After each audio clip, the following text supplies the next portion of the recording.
नमस्कार दोस्तों, आज हम आपको ले चलते हैं हिमाचल प्रदेश की अद्भुत यात्रा पर, जहां प्राचीन वेदों से लेकर महाभारत और बौद्ध काल तक की कहानियां बसी हैं।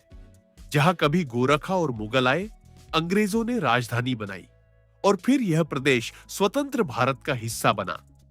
प्राचीन काल, वैदिक और महाकाव्य काल, मंडल 7 में त्रिगर्त और कुलिंद जैसे जनजातीय गणराज्यों का उल्लेख मिलता है। अथर्ववेद में हिमालय को देवताओं का निवास कहा गया है। महाभारत वन पर्वत में उल्लेख है कि पांडवों ने अपने वनवास के समय इस क्षेत्र का भ्रमण किया था। पुराणों, विशेषकर वामन पुराण में कांगड़ा और कुल्लू के पर्वतीय इलाकों को देवभूमि कहा गया है। उस समय यहां औदुंबर और ब्रह्मगुप्त जैसी जनजातियां भी थी, जिनके सिक्के खुदाई में मिले हैं। बौद्ध साहित्य में हिमालय के इस भाग का वर्णन हिमवंत प्रदेश के नाम से हुआ है। सम्राट अशोक के समय 3री शताब्दी ईसा पूर्व में यह क्षेत्र मौर्य साम्राज्य के अधीन था। किन्नौर और लाहौल स्पीति में आज भी बौद्ध प्रभाव के प्रमाण हैं, जहां की संस्कृति तिब्बती बौद्ध धर्म से जुड़ी है। मध्यकाल 7वीं शताब्दी 15वीं शताब्दी, गुप्त साम्राज्य के पतन के बाद यहां कई स्वतंत्र पहाड़ी रियासतें बनी। इनमें सबसे प्रमुख थी कांगड़ा रियासत, प्राचीन नाम नागरकोट, चंबा, 5646 ईस्वी से संग्रामपाल वंश का शासन, सिरमौर सुकेत मंडी कांगड़ा का किला, नागरकोट किला उस समय पूरे उत्तर भारत का सबसे मजबूत किला माना जाता था।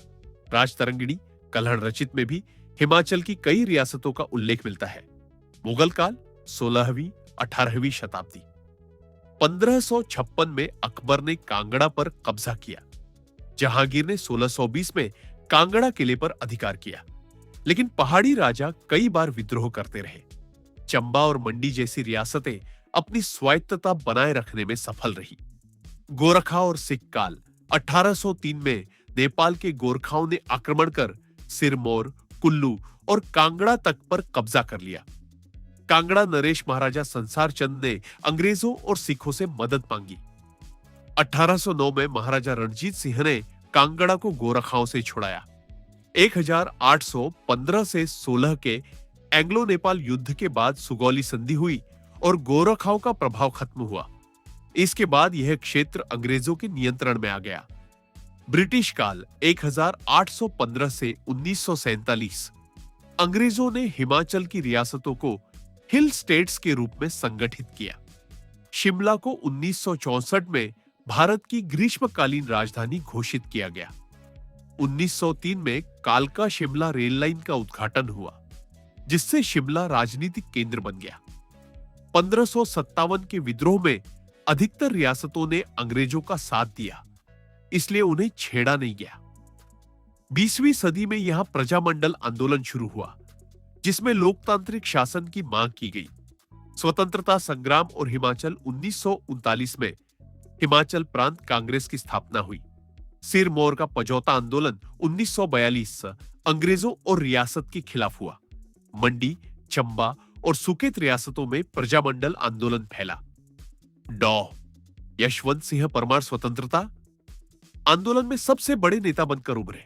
1947 और उसके बाद 15 अप्रैल 1948 30 छोटी रियासतों को मिलाकर हिमाचल प्रदेश बनाया गया। इसे चीफ कमिश्नर प्रांत का दर्जा मिला। 26 जनवरी 1950 हिमाचल पार्टसी स्टेट बना। 1 नवंबर 1956 इसे केंद्र शासित प्रदेश बना दिया गया। 1966 पंजाब पुनर्गठन अधिनियम के तहत कांगड़ा, ऊना, कुल्लू, लाहौल स्पीति और शिमला हिमाचल में शामिल हुए। 18 दिसंबर 1970 संसद ने हिमाचल प्रदेश राज्य अधिनियम पारित किया।